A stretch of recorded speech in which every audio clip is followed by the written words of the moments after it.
Welcome to the 129th annual meeting of the Trustees and our first virtual. Admittedly, when I joined the organization 9 years ago, I didn't imagine we would be conducting business this way. Yet it affords a great opportunity to see our trustees' beautiful platforms. Still, it's not the same as coming together, and know that even as we celebrate tonight's accomplishments, we miss you all. You may have heard of late that I've undergone some health challenges, so you'll be hearing less from me this evening and more from a variety of other stakeholders. I want to specifically thank Peter Coffin, our Trustees Board Chair, and Jocelyn Forbush, our Executive Vice President, who will be doing much of the reporting against our 2020 objectives. Now, Trustees has been around a long time. We've been an organization of endurance, of taking the long view. We persevere. But even now we are tested in this time of pandemic, of economic uncertainty, of cultural shifts. But our mission has never been more relevant for people.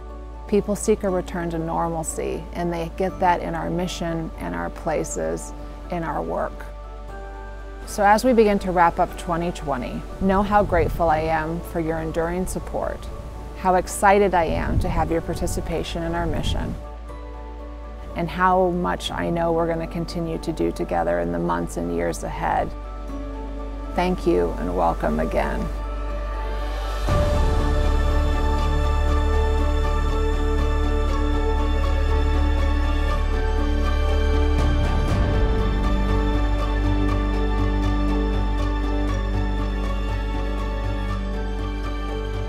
Good evening. It's my honor to welcome you all to the 129th annual meeting of the Trustees of Reservations. As you can see, I'm at the stunning Crane Estate in Ipswich. I wish you were here. Just as I would if we were all together, I will share with you the many accomplishments and challenges of the organization from the past year and the stories of some of the extraordinary people who have moved our mission forward with exuberance. These are unprecedented times. Even in the midst of a public health and financial crisis, we maintain this important tradition of holding this meeting as it has been consecutively held for nearly 130 years.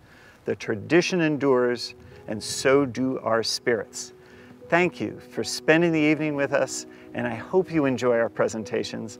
Like every other organization and business, this year has been a challenging one for the trustees, but I'm happy to report that we are still moving forward, still finding ways to get people outside and engaged with culture and the arts, and we are still providing much needed exercise and solace for our members and visitors at our special places. We are a strong organization making plans for a bright future. Now, let's get to business. To get started, you'll hear from Buzz Constable, the Secretary of the Board of Directors, who will outline the proxy votes for tonight's meeting, and from Nisi Panetta, Vice Chair of the Trustees Board of Directors, who will share the new nominations to governance. Good evening. My name is Buzz Constable, and it's my honor to serve as Secretary of the Trustees. This is an unusual year for many reasons, but we have much to celebrate at the Trustees, and I'm grateful for the opportunity to come together. Earlier this morning, on November 5, 2020, the voting members of the Trustees convened for the official 129th annual meeting. Peter Coffin, Board of Directors Chair, called the meeting to order. As Secretary, I then declared a quorum and called for a motion to waive the reading of the meeting minutes of the 2019 annual meeting, as well as approve the 2020 Treasurer's Report and the 2020 governance slate as presented by email and U.S. Postal Service. Upon motion duly made and seconded, it was unanimously voted to approve, first, the meeting minutes of the 2019 annual meeting held on November 7, 2019 at the State Room in Boston. Second, the 2020 Treasurer's Report. Third, the 2020 governance slate, including nominees and renominees for the Board of Directors, the Advisory Board, Chairman's Council, Corporate Trustee, and Life Trustee. I'd like to extend my personal gratitude to all of you for your continued leadership and support of the Trustees. The commitment of our governance members has long been the foundation of our organization, and it is in large part thanks to you that we are able to weather this challenging time. Personally, I look forward to seeing many of you on our reservations and at future meetings. Good evening. I'm David Kroll, Chair of the Finance and Audit Committee at the Trustees. I'm going to report on this year's financial performance and the 5-year look. Fiscal year 2020 was a year of great progress in the second year of achieving the goals of the Trustees' strategic plan, which we call Momentum, based on this very strong growth balanced by fiscal conservatism. Effective management and enthusiastic support by members and donors enabled the trustees to avoid cash deficits and to grow revenues by 50% over the past 5 years, with total assets now exceeding $300 million.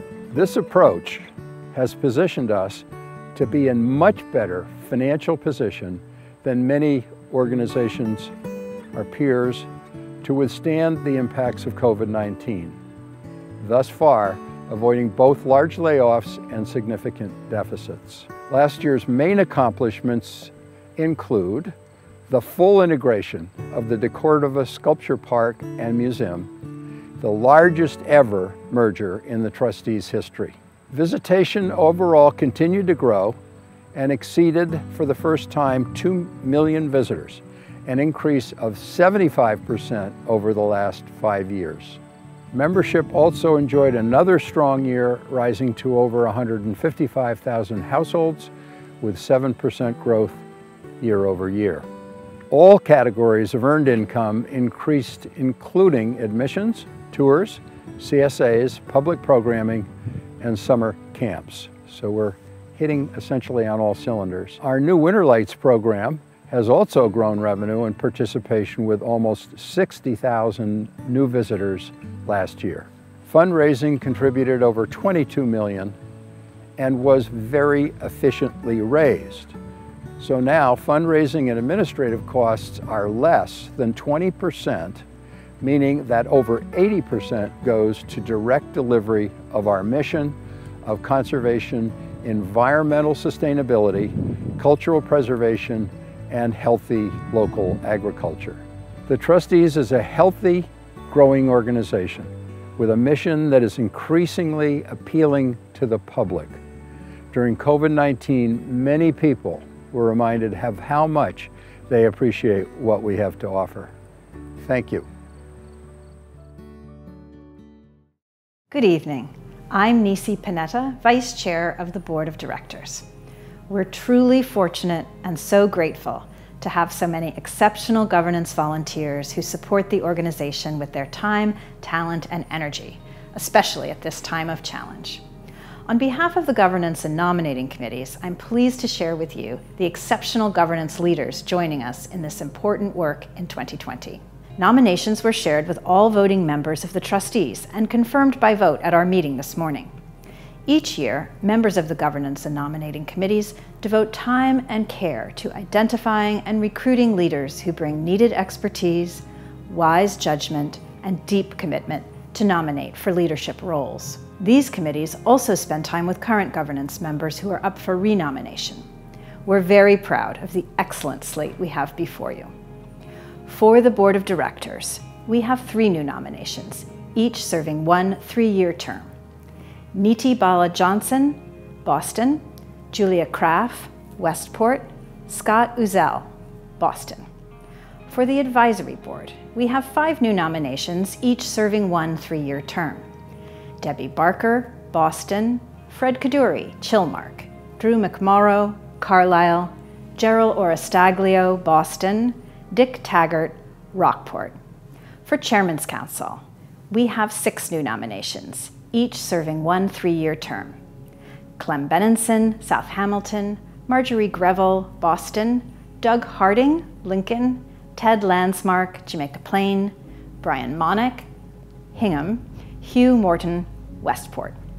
For Corporate Trustees, we have 26 new nominations, each serving 1 3-year term. Debbie Barker, Boston; Eli Kasdan, New York, New York; John Collins, South Hamilton; Natalie DeNormandy, Boston; Deirdre Dow Chase, Largo, Florida; Janet Foley, North Andover; Chris Ford, South Hamilton; Kelly Guarino, Boston; Tom Hayes, Alton, New Hampshire; Jamie Hunt, Lincoln, Raina Lesser-Hanaway, Prize Crossing, Kathleen O'Hara, Concord, Matthew O'Toole, Weston, Gerald Oristaglio, Boston, Melanie Park, Cambridge, Jeff Potter, Weston, Peggy Reiser, Brookline, Dick Taggart, Rockport, Caroline Tall, Boston, Carol Tully, Boston, Alyssa Warner, Cambridge, Stephen Webb, Boston, Keith Wenzel, North Andover, Lynn Wenzel, North Andover, Frederick Winthrop III, Ipswich, and Mandy Young, Concord. You'll also find a listing of the members of governance who have been renominated for terms of 3 years in the program book. Participants were offered the opportunity to put forth nominations from the floor during our meeting this morning, and none were suggested. Upon a motion made and duly seconded, the slate was approved by unanimous vote. Congratulations to all who've been elected. I thank you all for your service and look forward to working with you over the coming years. This year, we have 2 members of our board who are retiring, Clem Benenson and Hugh Morton. They have both been valued members of governance, and we will miss their presence and counsel. And we are honored that Hugh Morton has agreed to become a life trustee.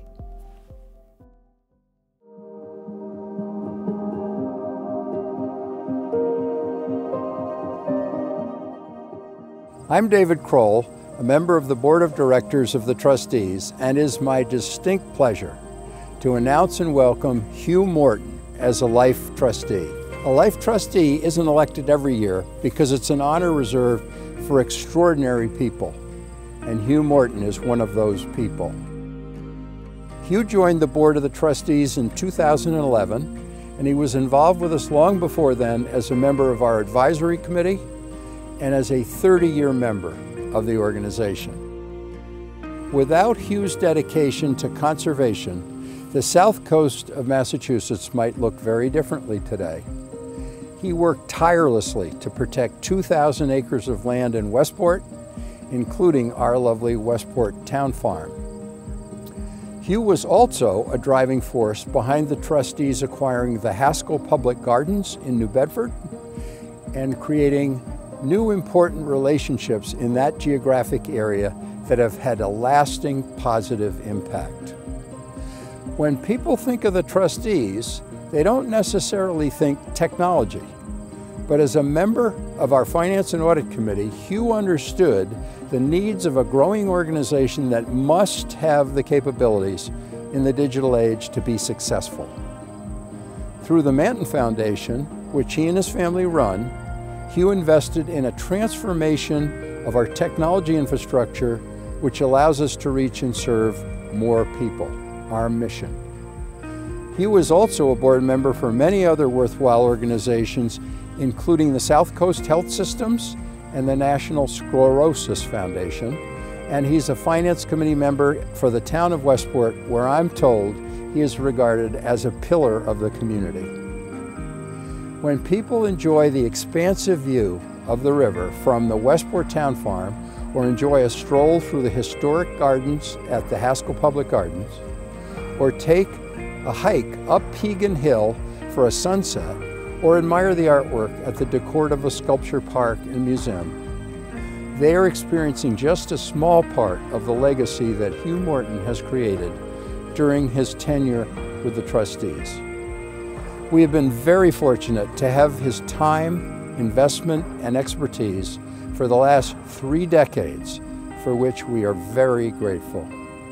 Hugh, I have enjoyed working with you and have appreciated your steady guidance on many occasions, and I look forward to continued partnerships and further accomplishments in the years to come. Hugh, congratulations on becoming a life trustee.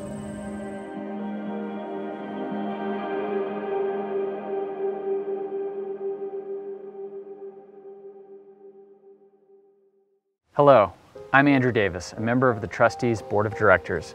It is my pleasure to recognize and thank Clem Benenson for his years of service to the trustees upon his retirement from the board. Clem is a champion of land conservation with a passion for preserving and protecting our special places and ensuring we have a solid foundation to build the trustees of the future.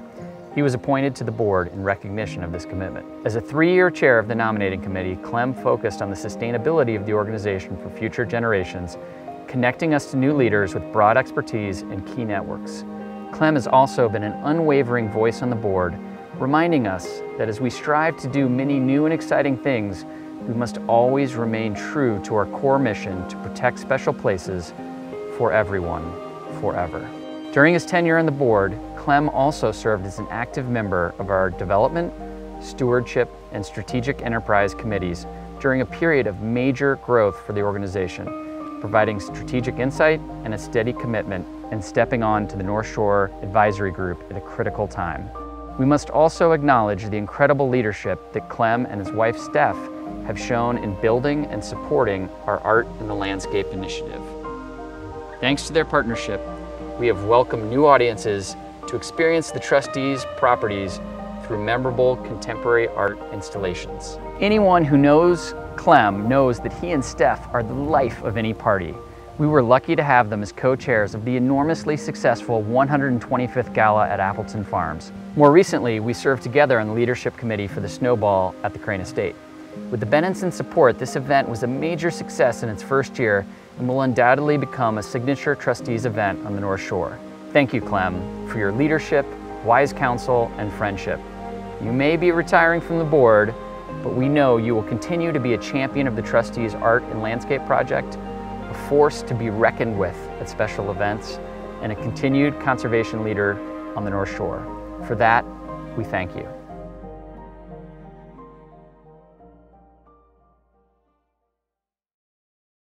Thank you, David and Andrew.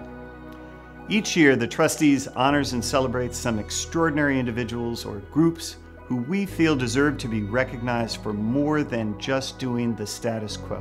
They stretch beyond goals and go the extra mile to achieve success. We will now honor our Employee of the Year, Javon Mansfield, who works in our Signature Events Department, and our Volunteers of the Year, the Friends of Mary Cummings Park.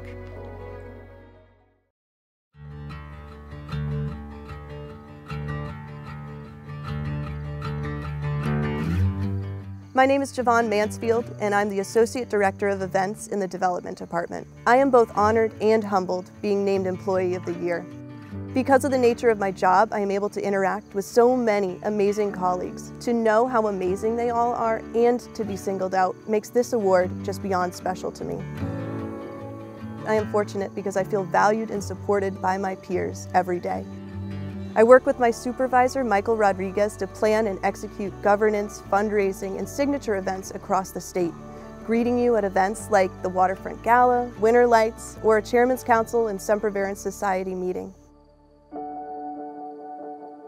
My job is amazing because it is never dull. During the course of a year, I can plan events located from Kaskattikatu to Crane Estate in Namkeg. Whether it's a gala or a small luncheon, the purpose is to celebrate our special places, connect those places to our members and beyond, and provide engaging experiences for the next generation. Last year, I followed the New Horizon hot air balloon around for 2 straight weeks of events.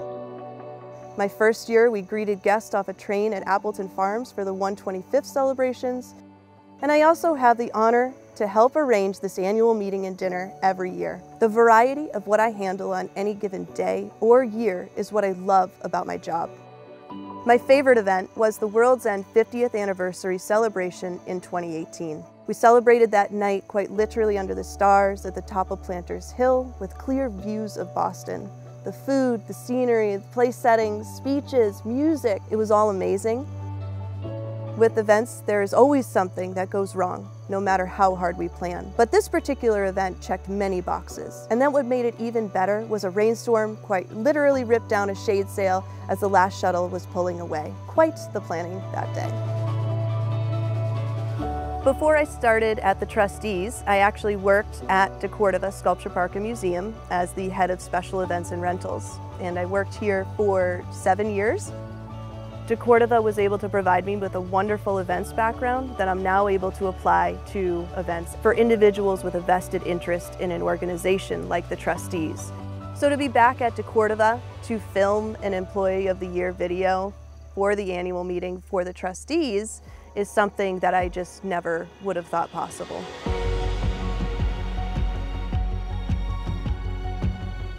Needless to say, 2020 for the events world has been challenging. What this year has taken away for celebrations has reminded me and instilled in me the love for what I do and have done here at the Trustees during my 5 years.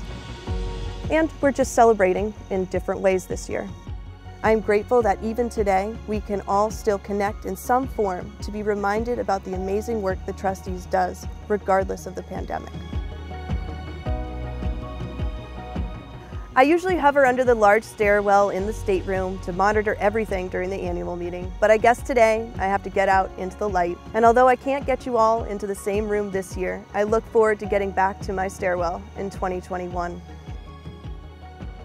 Thank you, from the bottom of my heart, for this award and recognition.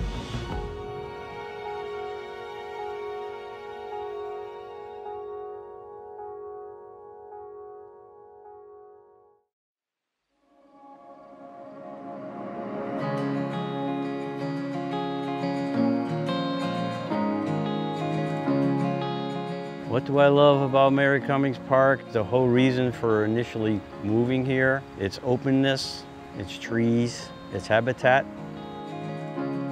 You know, it's a beautiful place. It's unusual because it has all kinds of fields, streams, brooks.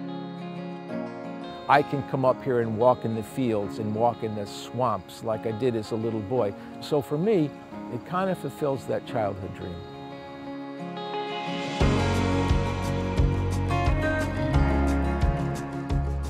My name is John Sachs. I am a board member of the Friends of Mary Cummings Park for over 10 years.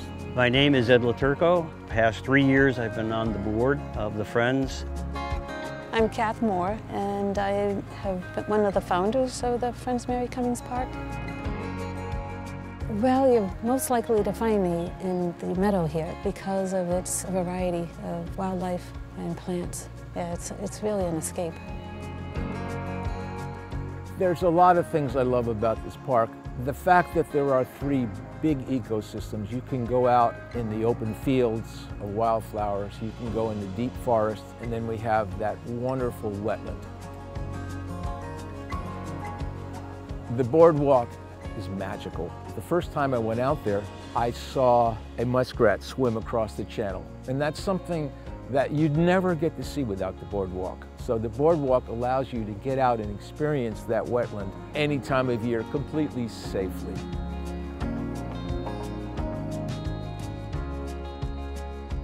There's so many reasons that I think the park is precious. For one, there's very little open space in this very congested part of the state. Burlington has had a very difficult time trying to maintain openness. There's very little left. There's no question that particularly the 3 original founders, Steve Kelledy, Pat Riley, and Kath Moore, the very hard work that they did saved this park from almost certain development. What we're looking at right now would have been hundreds of houses, a shopping center. It would have been gone. It was very important for me to save this park. Interested in history and being a librarian by trade, it was a natural for me to do the research. It's a huge piece of property, and when I investigated, I found that it was the 12th largest property within 128. I worked for Newsage down the street, and I had driven by all the time, past this place. Somebody had posted a handwritten sign saying, if you want to save this place, call me. It's going to be sold. It turned out that it was Pat O'Reilly, and I called him, and that's what got me started with the 2 of us. So I think that the founders saved it. I came along in a later generation and tried to sustain that. One of the big problems was that the park was completely unknown. You could drive right by here and nobody knew about it.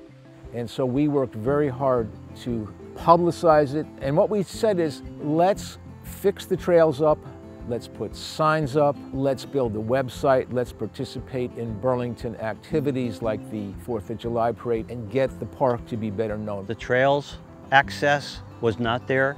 My counterpart, John Sachs, would give him a lot of credit for doing what he's done, to actually put some signage up to tell people, go here, go there. It's got a destined path that connects to other paths and so on. almost like a bunch of octopus arms. You know you're going to want to see them all. Ed LaTurco was very instrumental in moving the process along with the city, getting local politicians involved. My whole background is dealing with our representatives and our senators. The friend said, we'd like to see you as part of this board because you have some connections we don't have.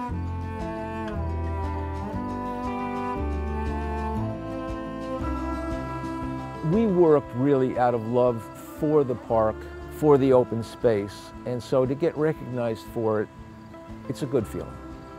For me, it's very personal. If I am a member of the trustees, I bring my family to a number of parks. We couldn't be more pleased as an organization to feel there's a true management of this park finally.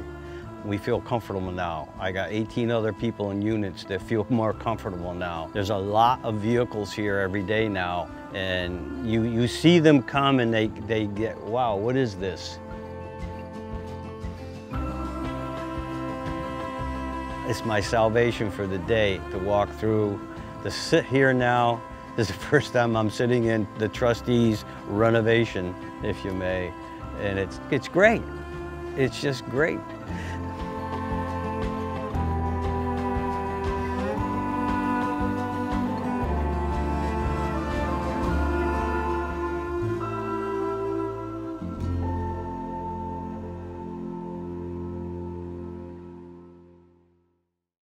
Congratulations, Javon and friends of Mary Cummings Park. The Charles Elliott Award for Conservationists of the Year has been given since 1934 to individuals or groups who have spent lifetimes dedicating themselves to conservation and the preservation for the betterment of their communities. It is named for our founder, Charles Elliott, who was a visionary and an advocate for preservation. The award has been given by the trustees to the National Park Service, John D. Rockefeller, Governor Deval Patrick, and last year's honoree, Ted Ladd. The Crocker family has worked for generations to protect their family farm, the agricultural landscape, ecological values, and the property, streams, and waterways that feed Fitchburg's drinking water supply. I am pleased to present to you our 2020 Charles Elliott Conservationist of the Year, the Crocker family.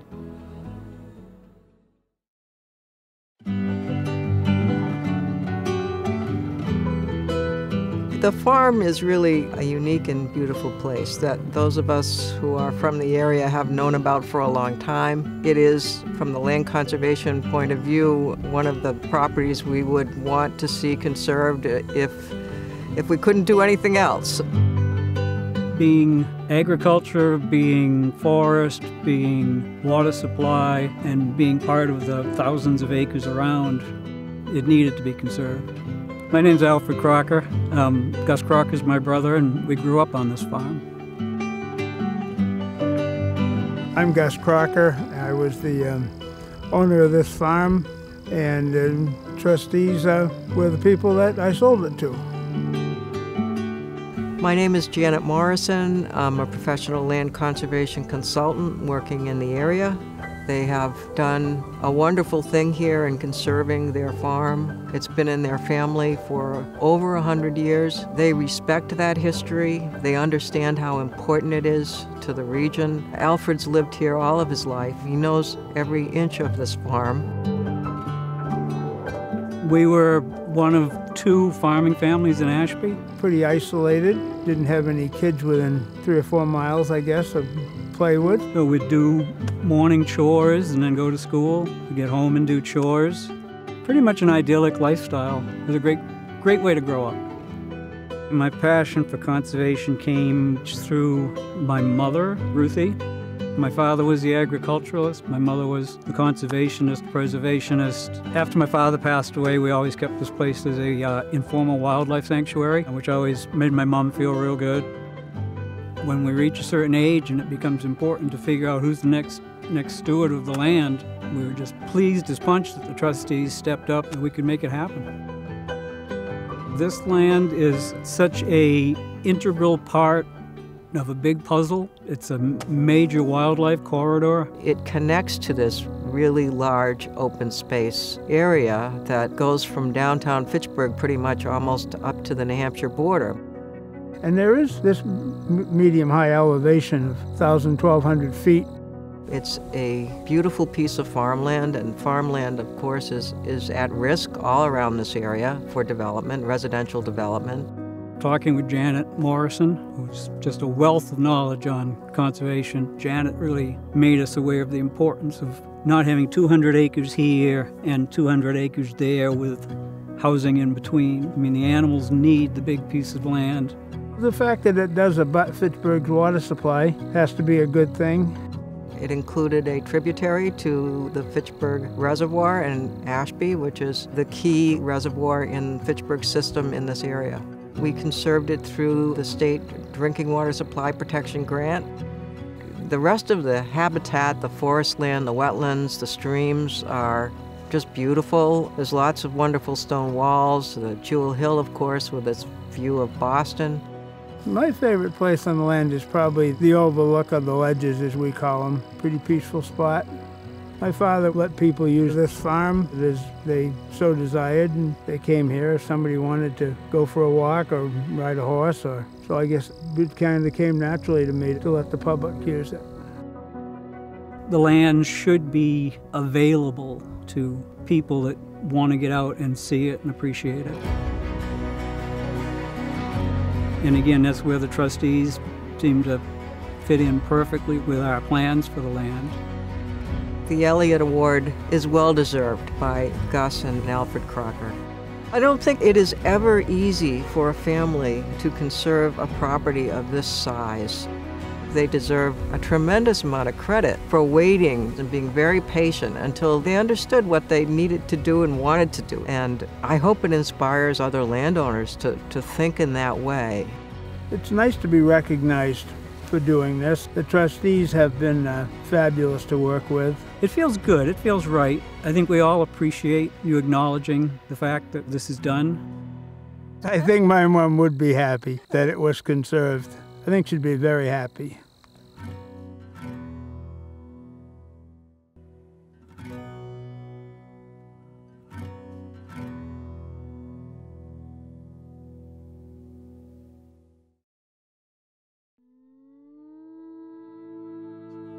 I want to share some news with you about our Trustees President, Barbara Erickson. As most of you know, Barbara has been facing some challenging health issues. Recently, her condition has become more serious, and she needs to take more time to focus on her personal health. Going forward, Jocelyn Forbush will serve as interim president and CEO.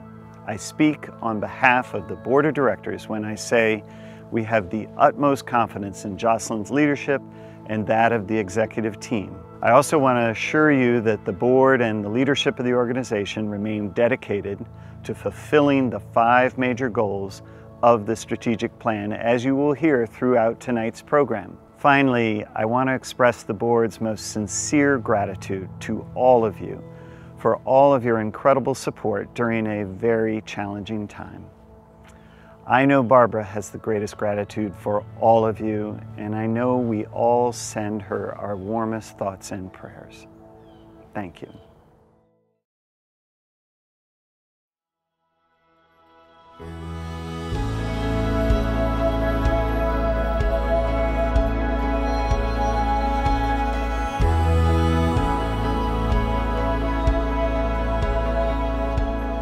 Good evening. When we were all together last year, we couldn't have anticipated what 2020 had in store for us. We've always known that the work the trustees does is important, but never have our properties been more valued by our members and our neighbors. They took solace in nature whenever they could, and we invited many newcomers to the organization who just needed to get out of their homes to enjoy the outdoors. We followed government advisories and protocols and made the difficult but necessary decision to close every property for a short time in the spring. We canceled all public in-person events through June. We worked hard throughout that time to get our farms ready and give people the safe option of ordering online with contactless pickup. Our team became even more creative and provided new virtual programming and ways to visit the property without leaving the safety of home. We are extremely grateful for the generosity of our members and donors over the last 125 years who have given us a strong organizational foundation.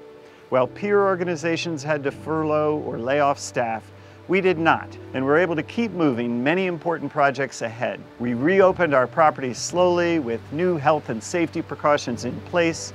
To control overcrowding, we went to an online ticketing system at 13 of our gated locations, including Namkeg, DeCordova, Fruitlands, World's End, and Cranes Beach. In many locations, we saw record numbers of visitors as people flocked to our special places. This year, we reached the halfway mark through our strategic plan, Momentum, and I'm pleased to share some of our great progress towards our goals. We continued to secure new reservations around the state, working to protect the places people love, the first goal in our strategic plan. We completed site clearing and stewardship work at the Brickyard, so we were able to open up this Menemsha gem to the public this spring officially. This Trustees site has some of the most significant archaeological resources on the vineyard, so we're very pleased to make it safe to welcome the public for the first time. We finished extensive work throughout the 216-acre Mary Cummings Park in Woburn and Burlington, including at the entrances, parking areas, and in the creation of the new Millipore Sigma Boardwalk. From this new boardwalk, visitors will learn all about the ecology of the site, including marshland. We hope you will all join us for a public celebration of the Trustees' management of this important site in the spring. And of course, earlier tonight, you heard quite a bit about Jewel Hill in Ashburnham, which we officially acquired in the spring. This was made possible through a bargain sale from the Crocker family and a large bequest through Semper Virens Society member Jamie Hudson. It's a stunning property that we hope everyone will visit, explore, and enjoy.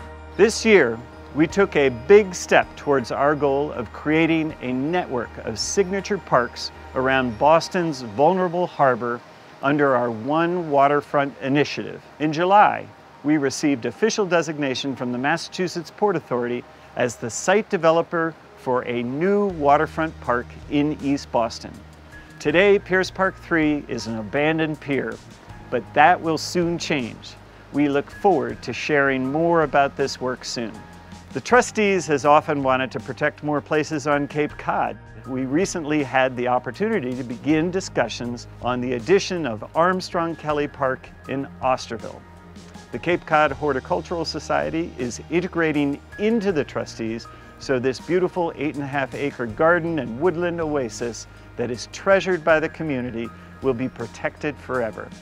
We are in the midst of a $2.5 million fundraising campaign, and I look forward to sharing our progress. Our public policy efforts were instrumental in the House and Senate, passing key climate bills under the state's Global Warming Solutions Act, and we were active in supporting climate resilience language for the House and Senate's Economic Recovery Partnership for Growth legislation. We also worked to persuade the state to improve the Solar Massachusetts Renewable Target Program to protect sensitive habitats from solar development projects.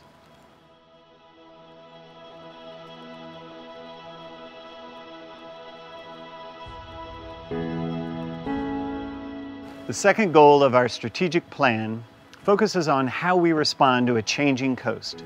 We are addressing key property vulnerabilities through an array of solutions and trials of leading-edge techniques, and we share these findings and information with colleagues and the broader public. The Trustees' leadership can make a real impact on the dramatically changing coast due to climate change. Our first State of the Coast report was the culmination of a year of compiling research from many sources focused on sea level rise and storm surge impacts affecting 13 coastal zone communities on the North Shore. The report features Trustees projects as well as strategies and actions of the communities that show what is being done today. A few weeks before the State of the Coast was announced, we launched a comprehensive communication initiative online titled A Focus on Our Most Vulnerable Places, we used 3 of our properties as case studies to explore opportunities and benefits of nature-based resilience interventions for barrier beaches like Norton Point, coastal banks like Waisque, and publicly accessible shorelines like Crane Beach. We created several multimedia experiences that showcase these beautiful properties, highlight stakeholder perspectives on coastal change, and focus on coastal issues and climate adaptation. There is also a stunning 360-degree panorama video tour.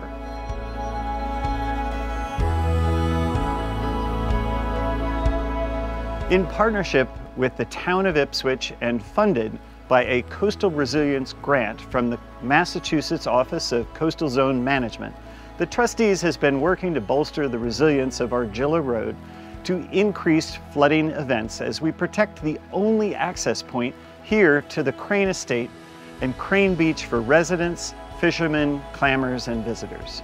Nearby in the Great Marsh, we are working to repair the effects of historic ditching that have compromised natural draining processes. We are using an innovative nature-based method of ditch remediation that will ultimately fortify 330 acres of the marsh in Newbury, Essex, and Ipswich. As we work to elevate our cultural and agricultural experiences, the public garden transformations at both Stevens Coolidge Place and Long Hill continue to move forward. At Stevens Coolidge Place, we're constructing a new entrance, parking area, and gateway center designed by architect Mary Ann Thompson. Our garden plans based on Mick Young Kim design concepts are now complete and are being implemented this fall, including the planting of 165,000 bulbs in preparation for a spectacular spring. At our Long Hill property, we are rejuvenating the historic Sedgwick Gardens. Much needed clearing was done to open up the original views again, and we're working on designs for the new garden area at the top of the hill. In the meantime, we are restoring hand-painted Chinese wallpaper that was brought to the home in late 1920s by Ellery Sedgwick and his first wife, Mabel. These gardens will be flagship sites for teaching about horticulture. We are telling more of the stories of those who lived at Trustees Places.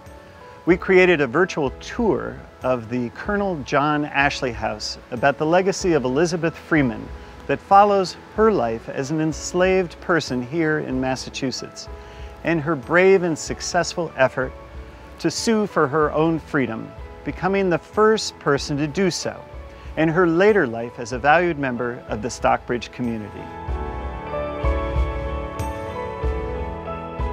In this holiday season, we will publish our first Castle Hill guidebook, a beautifully illustrated and written commemorative book about the history of the Crane Estate and the beauty of Castle Hill. Produced by Scala Publishers, the new book will be available online and makes a great gift for anyone who loves Castle Hill.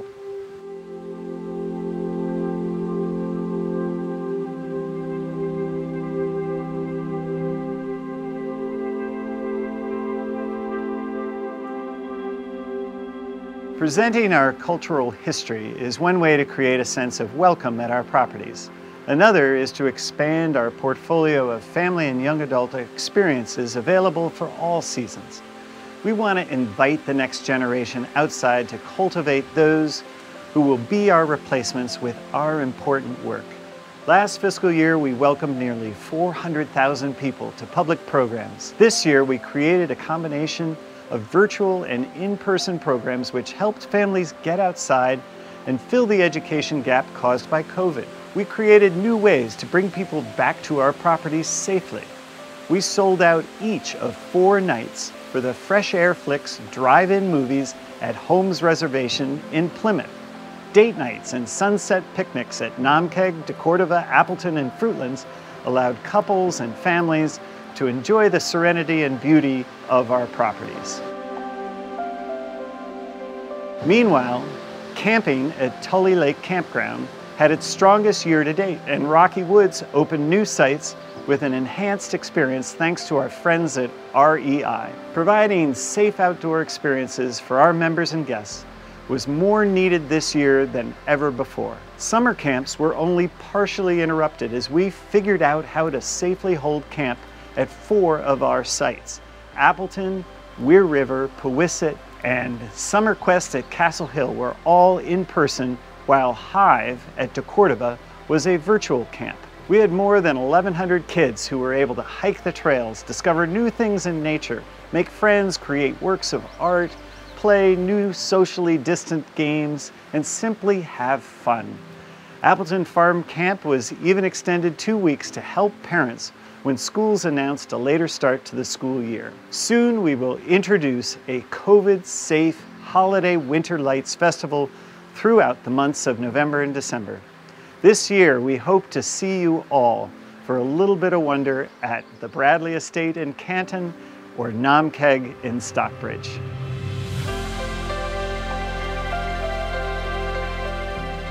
We must always plan for a sustainable organization and continue to build a foundation for the trustees of the future. We are moving our organization forward and growing our base of support. The first point of contact for many of our visitors is our website. This summer we launched a redesigned site that has larger imagery, new video, shareable pages, and all content is mobile friendly. We've had over 100% growth in site traffic, and our search rate is up over 2,000%. The more engaging people find a site, the more apt they are to follow through with their actions, whether that's to visit, join a program, or become a member. One of the reasons we've been able to focus on the future is that our membership numbers have consistently exceeded our goals, with a 7% growth last year, and this year we're tracking at 20% above last year at the same time. This vital support helps the organization achieve our mission every year. Thank you all for your membership. We are grateful that so many individuals and families discovered the health and wellness benefits of the Trustees' special places and have embraced the incredible value of a Trustees membership.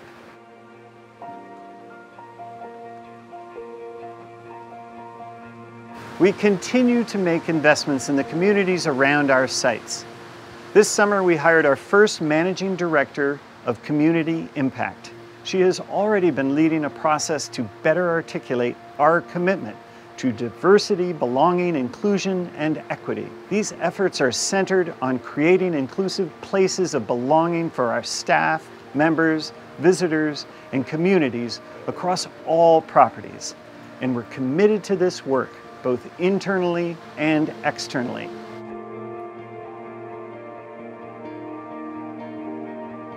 I am thrilled to tell you that we are 86% of the way to our original Momentum campaign goal of $96 million.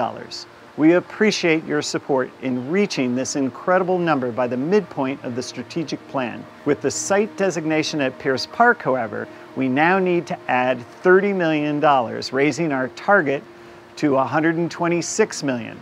We know this is a huge undertaking, but with your support, we know we'll get there, and we are well on our way.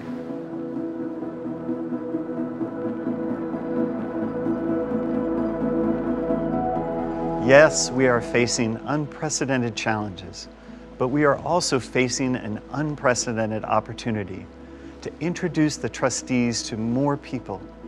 There is an increased demand to get outside, to get out of our houses, and to find safe but constructive ways for us to be together with our families and friends. We are offering visitors, members, and newcomers something they vitally need: connection. Connection to nature, to one another, and to the purpose of saving places. We have risen to the occasion, but we have more to do, and we can only do that work together. We are all in this together, and together we are strong. To close this annual meeting, it is now my pleasure to introduce to you the Trustees' Executive Vice President, Jocelyn Forbush.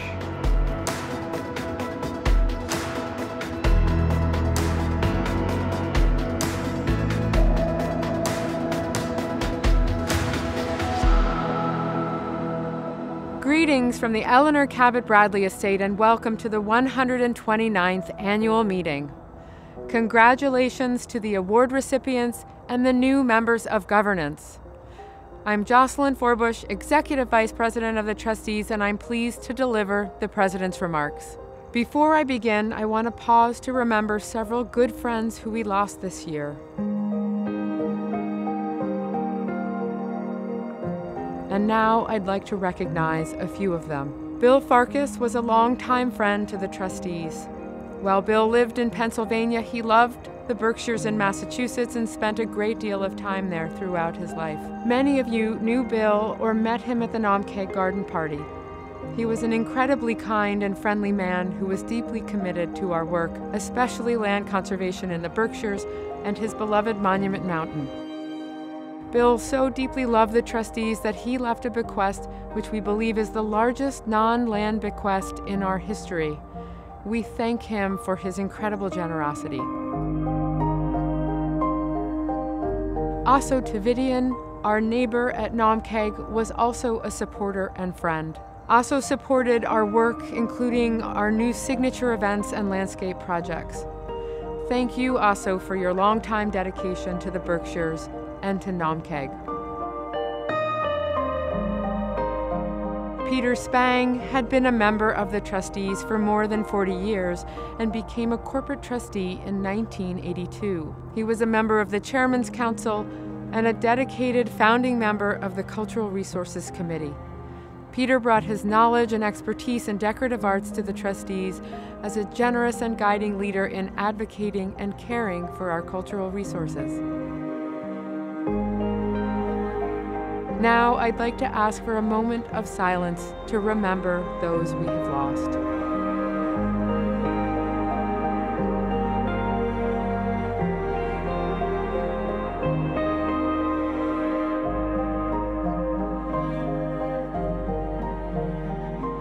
This year has been one of loss in other ways.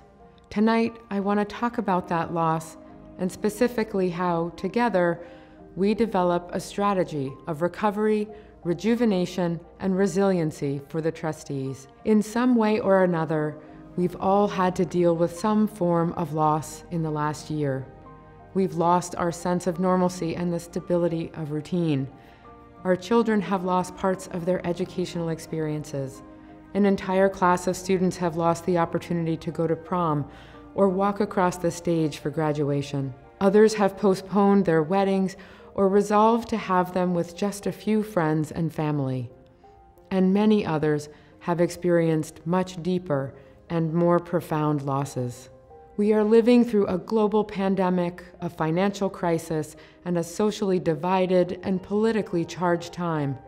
How will we endure and find healing? How can we ensure that as an organization with 130 years of history and tradition, that we endure for another 130? How do we amplify our relevance at a time when so many are distracted by the task of living? It has become clear to many of us that there's no going back, that the way of living before the pandemic has been lost. And tonight, I would like to take a brief moment to look back and then look deeply and thoughtfully forward at the future, a future that we can build together. It has become almost tiresome to say that we are living in unprecedented times. It has also become clear that such times require unprecedented thinking.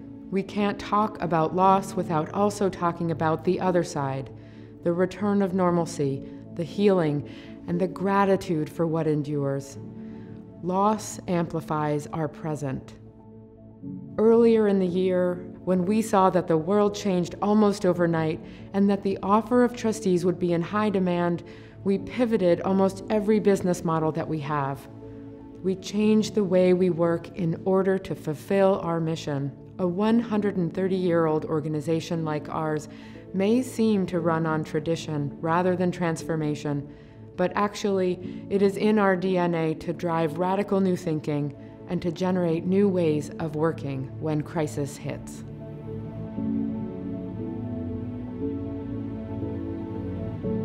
In fact, there are more than a few examples of how the Trustees has responded to crisis with bold new ideas and major shifts in our work and approach. Our very founding was a response to the public health crisis of the late 19th century and the industrialization of the city, leading Charles Eliot to deem open and natural spaces as a salve for both the body and the mind, launching a movement. Following the financial depression of 1924, the trustees, along with 10 other private groups, including Appalachian Mountain Club, Mass Audubon, and the Society for Preservation of New England Antiquities, organized and launched the landmark conference called The Needs and Uses of Open Spaces. This conference would lead to the 1929 report on open spaces that would bring action and attention to the most critical needs of the time. Eventually, every site the report had identified would be protected by a federal, state, or private entity. Prompted by the awareness of the environmental crisis of the 1960s, the trustees created a new category of property protection. We designated respective properties with the title of wildlife refuge or preserve for the first time. During this period, we protected Cosqueda-Coatue Wildlife Refuge on Nantucket and Brooks Woodland Preserve in Petersham, and a few years later, the Long Point Wildlife Refuge. All places that protect wildlife and flora, provide essential habitat, and expand our mission work. And think of the 1970s, the oil crisis, the Nixon scandal, and emergence of industrial global competition. During this tumultuous time, the trustees was busy still, this time creating the conservation restriction program that we know today. Our first CR protected 81 acres in Sherborne. Since then, we've become the largest private holder of CRs in Massachusetts, protecting over 21,000 acres. Only a decade later, in the early 1980s, a massive real estate boom and another financial crisis would push us to shift our work again. The trustees, along with other organizations, was part of founding the National Land Trust Alliance, a forum for advancing land conservation on a national level. There are many other examples of how the trustees has been present, active, and at the forefront of leading during many crises.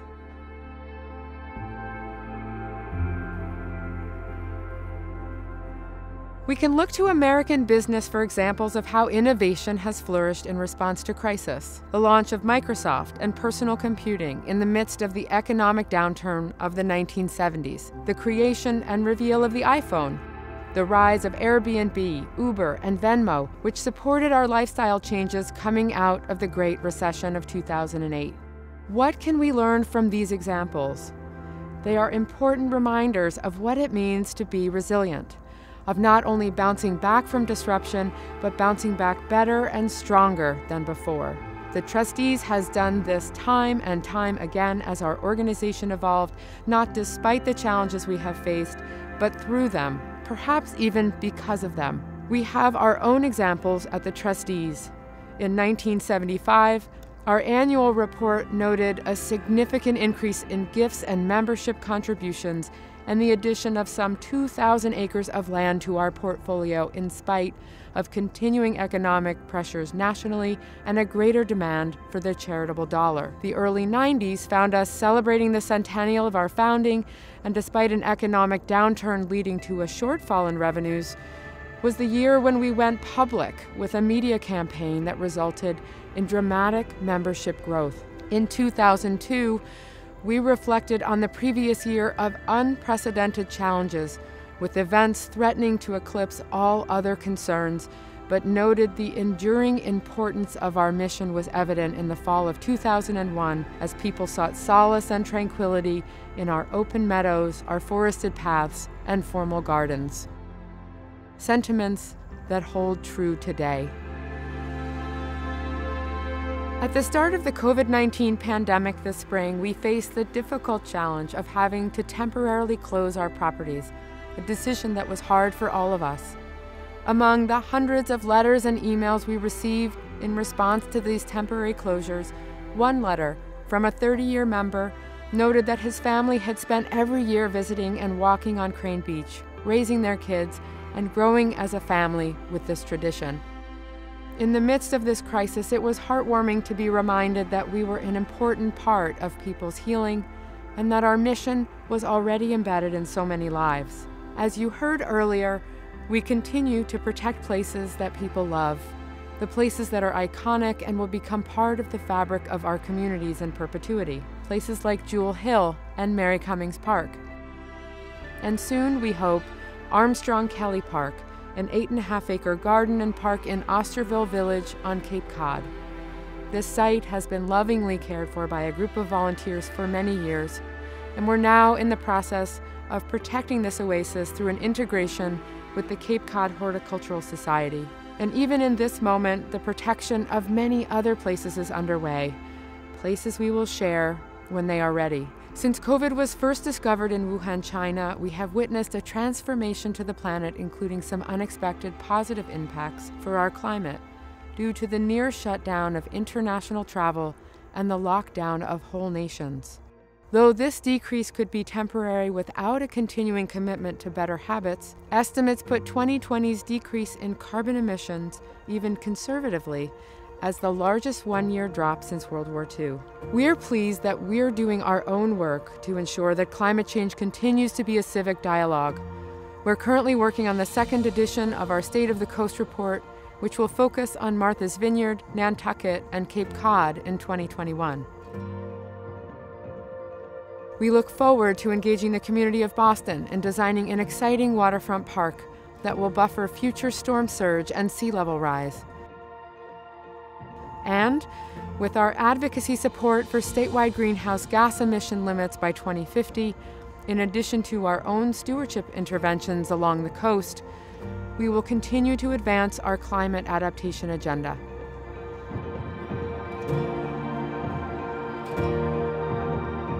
We were also pleased to see that as a response to COVID, there's been a return to cooking from scratch and especially sourcing groceries from farms like ours. As millions of people sheltered in place, a recent study reported that 54% of Americans are cooking more than before the pandemic, according to a study done by Hunter, a food and beverage firm. In response to this increased desire from members and Massachusetts residents to access healthy local food, we expanded our farm operations last spring, and this enhanced access has been met with enthusiasm. Our CSAs have reached more families than ever before, as has our mobile market, which is reaching deeper into underserved communities of Metro Boston, addressing food security for hundreds of families. Our new online ordering and contactless pickup food services were implemented as early as March, when grocery aisles were empty and we were all thinking we'd be back at work in a week or so. We continue to expand and improve our agricultural operations on our community farms. Complementing this work, we are also expanding how we use our farms to educate our visitors, especially those at summer camp and family programs. Next season, we'll be launching new food and agricultural curriculums intended to cultivate healthy minds and bodies and build a connection to the land for the next generation. And in our own backyards across the country, we've seen a resurgence of victory gardens. According to global market data, gardening was the second most popular lockdown activity after watching TV. Online seed and bulb companies saw triple and quadruple sales figures. Horticultural sites were slammed with questions about composting, window gardens, herb choices, and flowers, flowers, flowers. Luckily, gardens are something that the Trustees knows a little bit about. Our 56 community gardens have been at maximum enrollment, providing sustenance and beauty for so many gardeners and their families. Meanwhile, 2 of our most significant garden properties are undergoing a multi-year transformation. At Stevens Coolidge Place in North Andover, we resumed construction on our new Garden Gateway Center and an extensive garden expansion. Next spring, join us for a grand opening of these new gardens just in time for a signature spring spectacular with 165,000 flowering bulbs. And in the following year, we look forward to unveiling transformative horticultural work at Long Hill in Beverly, including creating access to the historic house that has not been open to the public for decades.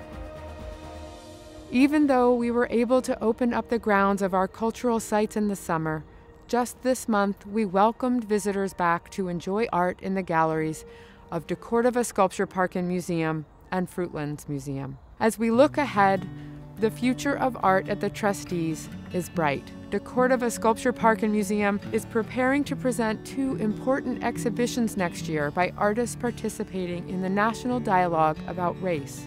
Sonia Clark and Jeffrey Gibson will each lead us into discussion of race and remembrance through their unique installations. In addition, we look forward to unveiling a new art and landscape project that we will be announcing soon. Next year will be filled with art. In response to social distancing, isolation, and quarantine measures, we've seen a resurgence in appreciation for what has made our organization great and relevant throughout the decades: getting outdoors and enjoying public open space. In fact, 15% more Americans plan to hike than usual due to COVID-19, according to the Outdoor Recreation Association.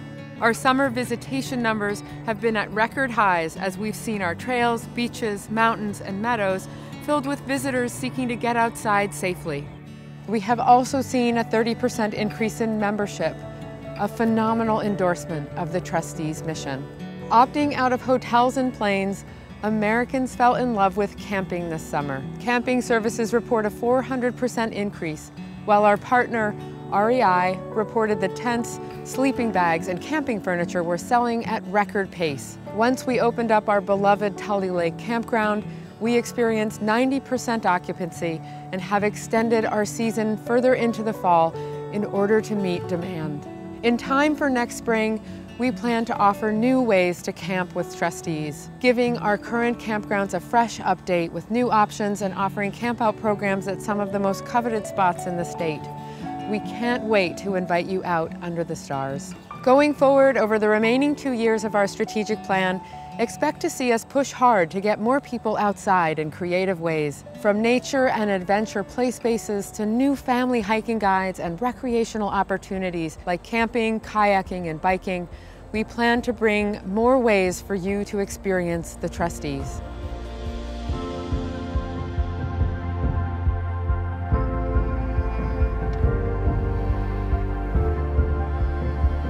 As I record this message, the fall leaves are brilliantly entertaining.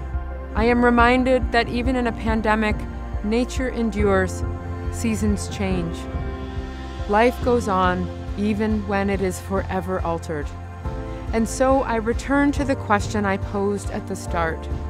How do we amplify our relevance during these socially divided and politically charged times to move beyond the crisis? Through a global pandemic and a financial crisis, how will we find healing and ensure that the Trustees endures for another 130 years? While there are still many unknowns about what lies ahead, one thing I do know, looking back on our history as an organization and on what we've achieved in 2020 thus far, is that we will face it together and we will come out better than we were before. Behind all of the work are the people, real Trustees who are meeting the challenge of the hardest year in modern history. It's all about all of you, our members, supporters, volunteers, neighbors, colleagues, and friends. It is thanks to you that our work is even more relevant than ever, and we believe our momentum will not be interrupted by the challenges we face today. As we've learned from those before us, we must rise to the occasion. The goals of our strategic plan still resonate and are, in some cases, amplified by our changing world. And so, again, faced with a new world, we will move forward. But in 2020 and beyond, moving forward comes with an increased commitment and urgency to do so in a way that ensures our spaces are welcoming for people of all backgrounds to access and enjoy. As such, we've accelerated areas of work like our diversity and inclusion efforts to an even higher priority. We must continue to preserve and protect, not just for some, but for all. Today, that distinction is more important than ever. Please join us as together we move through, forward, and beyond the challenges of today to invite, elevate, protect, respond, and build the Trustees of the future. We can't do it alone. We never have. We are all in this together. Thank you.